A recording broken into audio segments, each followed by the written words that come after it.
बातम्या, विद्यार्थ्यांचे हरित स्वागत, दी न्यू इंग्लिश स्कूलचा पर्यावरणपूरक उपक्रम, शाळा झाली ग्रीन, दी न्यू इंग्लिश स्कूलने घेतली पर्यावरणाची शपथ.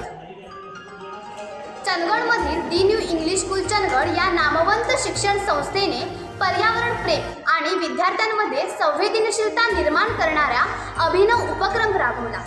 2025-26 या शैक्षणिक वर्षात इयत्ता 5वी पासून ते 10वी पर्यंत नव्याने प्रवेश घेतलेल्या विद्यार्थ्यांचे वृक्षारोप देऊन स्वागत करण्यात आले. यावेळी प्रत्येक विद्यार्थ्याला पाठ्यपुस्तके, वह्या, गणवेश यासोबत वड, पिंपळ, चिंच, जांभूळ, गुलमोहर यासारख्या पर्यावरण रोपांचे वाटप करण्यात आले. विद्यार्थ्यांनी हे रोप शालेय परिसरात लावून त्यांचे संगोपन करण्याची प्रतिज्ञा घेतली. उद्घाटन प्रसंगी प्राचार्य R.P. पाटील यांच्या हस्ते विद्यार्थ्यांचे स्वागत करण्यात आले. यावेळी विद्यालयाच्या सेल्फी पॉईंटमध्ये सेल्फी घेण्याचा विद्यार्थ्यांना मोह आवरता आला नाही.